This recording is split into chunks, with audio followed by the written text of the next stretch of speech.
అవినీతిపై ఉక్కుపాదం మోపేందుకు ఏపీ ప్రభుత్వం చర్యలు చేపట్టింది. ఈ క్రమంలోని ఏసీబీ అధికారులు రాష్ట్ర వ్యాప్తంగా పలుచోట్ల ఏకకాలంలో సోదాలు నిర్వహించారు. ప్రధానంగా రిజిస్ట్రేషన్ శాఖకు సంబంధించిన అధికారులపైన అక్రమ సంపాదన ఆరోపణలు రావడంతో ఏసీబీ రంగంలోకి దిగింది. విజయనగరం, విశాఖ, ఎన్టీఆర్, సత్యసాయి జిల్లాలో ఏసీబీ అధికారులు ఆకస్మిక తనిఖీలు చేశారు. సబ్ రిజిస్టర్ కార్యాలయాలకు సంబంధించిన అధికారులు, ఉద్యోగులు, ప్రైవేటు వ్యక్తుల నివాసాల్లో ఈ సోదాలు కొనసాగాయి.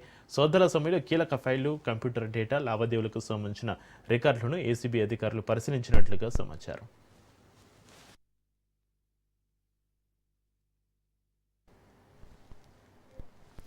విజయనగరం జిల్లా భోగాపురం సబ్ రిజిస్టర్ కార్యాలయానికి చెందిన రామకృష్ణతో పాటుగా సహా ఉద్యోగులు, మరో ప్రైవేటు ఉద్యోగి నివాసాల్లో ఏసీబీ అధికారులు విస్తృతంగా తనిఖీలు చేపట్టారు. విశాఖలోని 4 ప్రాంతాల్లో సోదాలు కొనసాగాయి.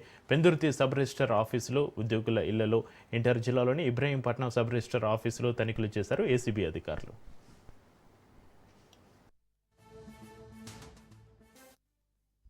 సత్యసాయి జిల్లాలోని చిల్లమత్తూరులో తనిఖీలు నిర్వహించారు. భూముల రిజిస్ట్రేషన్, స్టాంప్ డ్యూటీ, డాక్యుమెంట్ల నమోదు విషయంలో అక్రమ లావాదేవీలు జరిగినట్లుగా ప్రభుత్వానికి ఫిర్యాదులు వచ్చాయి. ఈ నేపథ్యంలోనే ఏసీబీ రైడ్స్ జరిగినట్లుగా తెలుస్తుంది. ఏసీబీ సోదాలో రిజిస్ట్రేషన్ శాఖలో పనిచేసే అధికారులు భయం నెలకొంది.